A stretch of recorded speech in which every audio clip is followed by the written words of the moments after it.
سبق نمبر 1 بابا فرید گنج شکر۔ ہمارے ملک میں بہت سے صوفی اور سنت گزرے ہیں۔ انہوں نے لوگوں کے دل اپنی انسان دوستی کے بل پر جیتے۔ بابا فرید گنج شکر بھی ایسے ہی ایک صوفی تھے۔ بابا فرید کے دادا قاضی شعیب کابل سے ہندوستان آئے تھے۔ وہ خدا رسیدہ انسان تھے۔ ان کے علم کی شہرت سن کر اس وقت کے بادشاہ نے ان کو پنجاب کے ضلع ملتان میں کوٹھوبال کا قاضی مقرر کر دیا۔ ان کی پوری زندگی وہیں گزری۔ بابا فرید کے والد کا نام جمال الدین تھا۔ ان کی والدہ کلثوم بی بی تھیں۔ بابا فرید کے والد بھی پڑھے لکھے اور سچے مسلمان تھے۔ ابتدائی تعلیم انہوں نے اپنے والدین سے حاصل کی۔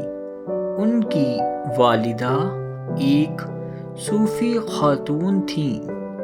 انہوں نے بچپن سے ہی ننھے فرید کو خدا پرست لوگوں اور اولیاء اللہ کے بارے میں بتایا۔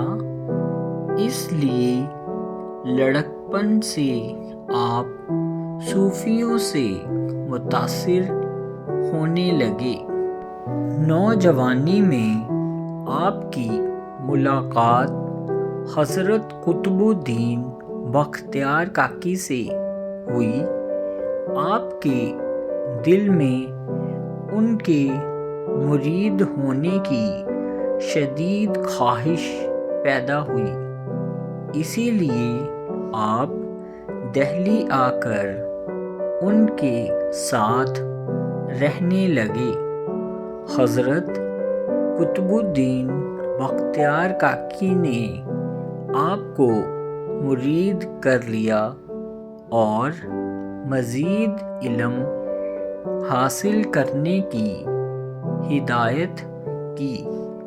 چنانچہ آپ نے ملتان کے مدرسے میں تعلیم حاصل کی۔ پھر اعلیٰ تعلیم کے لیے قندھار چلے گئے۔ واپس آ کر اپنے پیر حضرت قطب الدین بختیار کاکی سے روحانی تربیت حاصل کی۔ یہ تربیت اتنی سخت تھی کہ اگر آپ کو عبادت اور ریاضت کا شوق بچپن ہی سے نہ ہوتا تو اس میں کامیابی حاصل نہیں کر سکتے تھے۔ ان سب منزلوں سے گزرنے کے بعد آپ اس مقام پر پہنچ گئے جہاں انسان کا دماغ منور ہو جاتا ہے اور اس کو دلی سکون نصیب ہوتا ہے۔ اسی دوران حضرت خواجہ معین الدین چشتی دہلی آئے۔ آپ نے بابا فرید کو اپنی دعاؤں سے نوازا۔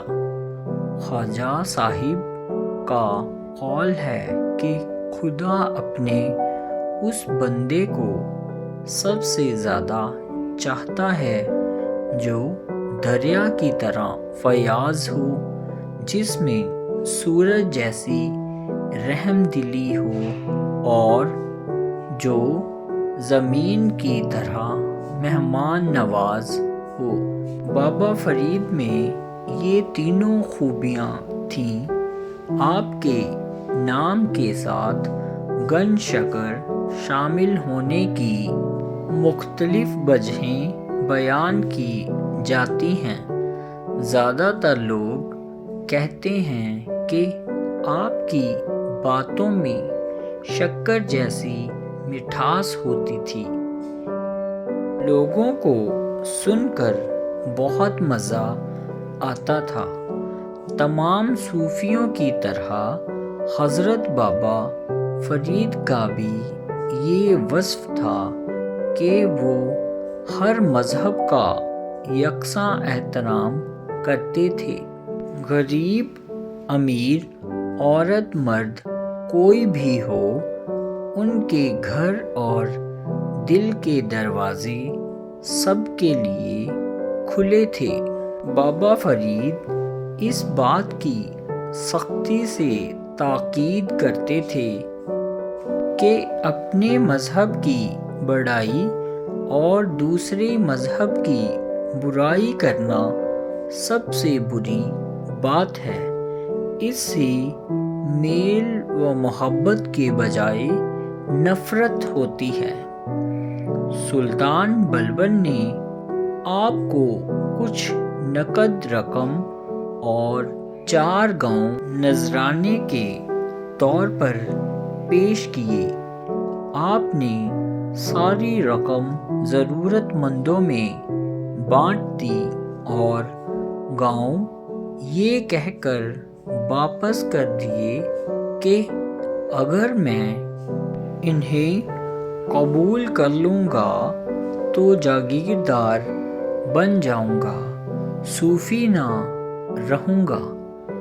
دہلی میں عقیدت مندوں کی کثرت اور اس وقت کے سیاسی حالات کی وجہ سے آپ ہانسی چلے گئے۔